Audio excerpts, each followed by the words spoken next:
big RIC tango is the message that has come in from the SCO summit, which is Russia, India, China. We saw those images. Trump's aide continues anti-India rhetoric.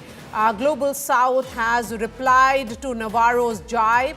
This is the power display which has come in now from the SCO summit. And, one would say that every Western country is watching the messaging which is coming in from Tianjin.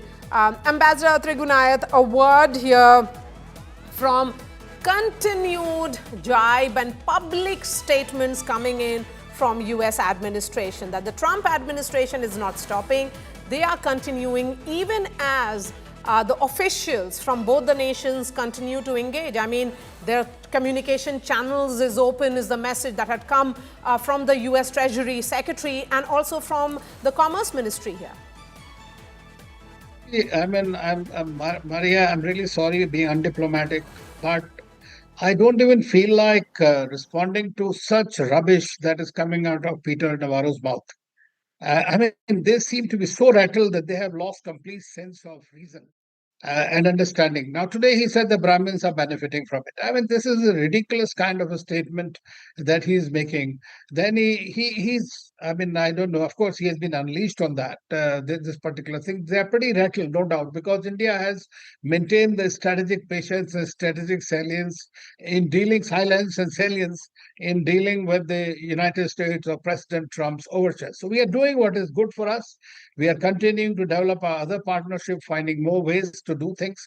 And no relationship, as I said, remains steady. So with the United States also, I have always said that we need to be cautious, like we are cautious with China and others. We need to be realistic rather than just going gung-ho over about A relationship or B relationship.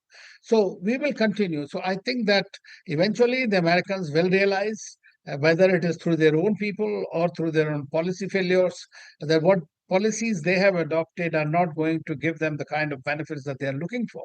And therefore, they will realize that what mistakes they have made and they will course correct. But until then, maybe India would have moved on. Okay, but, as Ambassador Trigunath was pointing out, Geeta, and I tend to agree that India has maintained strategic silence. There is a great degree of caution and how diplomacy is usually conducted. When the trade talks or any talks is ongoing, you don't make a public display of your differences the way it is being done by Trump administration. The question really is before India that who do they talk to? It's not just US President who continues to make those very, very outrageous statements of, starting with Indian economy being dead, to now his, advisor, Peter Navarro, who goes on to say that this is India's war. So who is New Delhi really engaging in Washington right now? Well, there are continuous engagements at various levels, Maria. The point is not whether there's engagement. The strategic silence is important because it is a Trump administration that's highly unreliable. There were reports that Trump wanted to speak with Prime Minister Modi, but Prime Minister Modi kept at bay because every statement, every conversation would have been put out there on his social media post, and with the narrative that they would run with, while the Indian administration keeps quiet about these conversations that they have. So there is a scare on how you should be responding to the Trump administration. Okay. Doesn't mean that India is not engaging. India is engaging at the ambassadorial level on a very regular basis right now. New Delhi is engaged with DC. Do we have the inroads and the in with the White House coterie, the Trump coterie, is something I'd really have to, yes. We'd have to.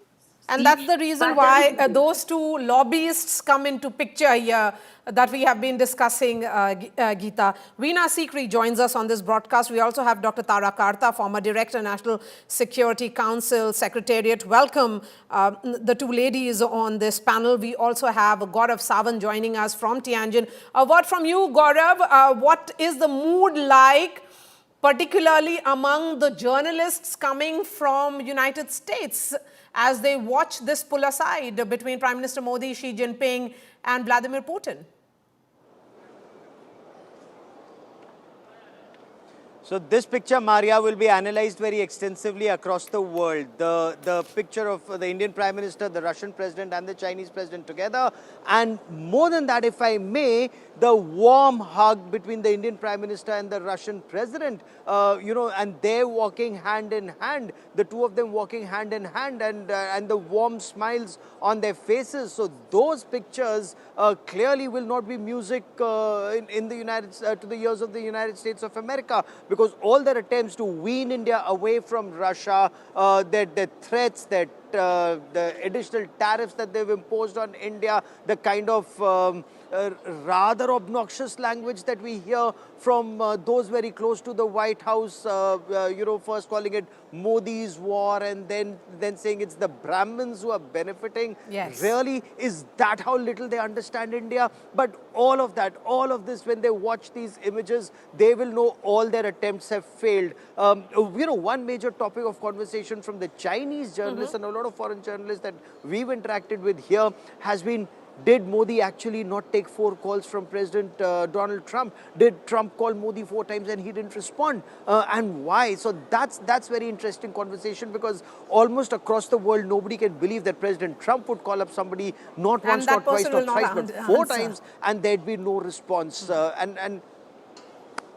Yeah, that's the kind of renewed respect that India and Prime Minister Narendra Modi are being looked at here. The kind of swagger with which the Prime Minister is walking here in Tianjin at the red carpet of the Shanghai Cooperation Organization, the kind of warm hugs that we saw yesterday evening. Look at his interactions, whether it's with President Muizu or with the Prime Minister of Egypt or the President Lukashenko of Belarus, or the heads of state of Kyrgyzstan, Kazakhstan, Uzbekistan, countries with whom we've had civilizational relationship, and giving a complete cold shoulder, to the Prime Minister of a state sponsor of radical Islamist terror who's also lurking around. Perhaps people would be apprehensive that he may come up with a begging bowl, looking for arms even here. And in his own country, he's facing tremendous criticism that Pakistan is virtually down under. A lot of it is flooded, and he's on a 6-day vacation here. So very, very interesting optics that we see here. Prime Minister Narendra Modi is virtually walking with the swagger of a country that's bombed the living daylights out of Pakistan. 11 airfields, 6 radar stations, 9 terrorist camps, and yet come here and talking to President Putin and President Xi Jinping, and then he'll fly back after this. So it's a real global dynamics changing here. Absolutely. We witnessed this on ground zero in Tianjin. Okay, Mr. Sikri, your reading of the 3 leaders coming together, is this a turning point? Quite clearly that this is a real reinforcement of India's policy of strategic autonomy and our multi-alignment. This is a reinforcement of that. We don't go by anyone. If there's a problem with the US, if President Trump has a problem... Ma'am, I'll try and fix your audio. Let me bring in Dr. Tara Karta in the meanwhile. Ma'am, your reading of that image, because as you can see, there is a great degree of bonhomie. There is a messaging. We were all waiting for this pull aside for several hours now, and just look at the message that is coming in now from Tianjin. Prime Minister Modi has said that SCO stands for security, connectivity and opportunity. Dr. Tara Karta, go ahead. Absolutely. I think that image was pretty staggering. I mean, it was like 3 old friends meeting together. But I would also include the fact that, the Chinese messaging in the Tianjin summit as a whole includes large parts of our Vaisudeva Kutumbakam. The whole world is one thing is built into the Chinese, the whole dialogue on Tianjin. That is part of their, the USP which they are trying to provide. So there, I think Beijing is taking a lot of effort to get these countries together, because this is a very critical time for them. This is make or break, literally. If they can get these countries to say that we need a fair and equitable order, all that is terrific. They're also going, but the only thing, the Russia-India relationship, as you know, goes back decades.